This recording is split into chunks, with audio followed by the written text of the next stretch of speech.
Now that we understand the basic principles behind scripting out a web video, let's explain how a script actually turns into a web video. To begin, we'll take the building blocks of our script and arrange them in the timeline that will mimic our video's progression. To illustrate this concept, we'll use event coverage of a walk-a-thon as an example. The video will start with the introduction, which is usually performed by an individual person introducing themselves, their organization, and what their video is about. At the end of the video is the closing. This is where you can elicit action from your audience by asking them to donate, request volunteers, or simply thank them for supporting your organization. It's good to have an individual person do the intro and closing segments because it makes the viewer feel as though they're being spoken to directly. Your introduction and closing segments act as bookends for your video, giving it a definitive beginning and end. The space between them is where your key points will live and contracts or expands to fill the number of key points needed for your video. We found it helpful to make key points and their corresponding footage more detailed and personal the further you move into your web video.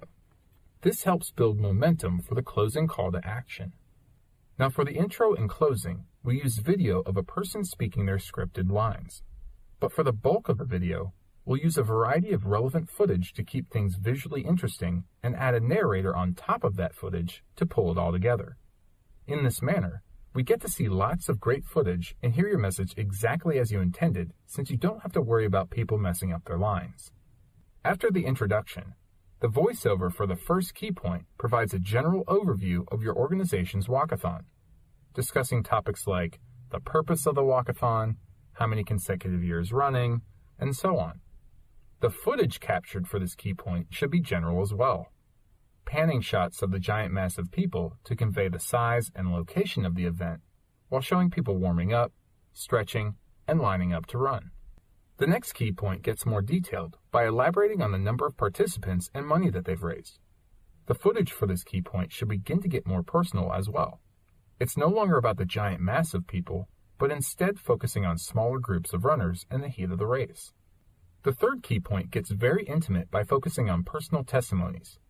There's no script or voiceover, only footage of people responding to the question, "Why are you participating?"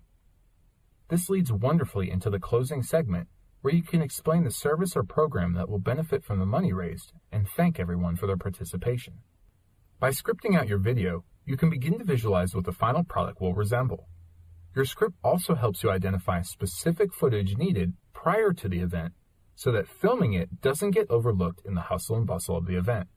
Creating a script is so important that we've created a script template for you.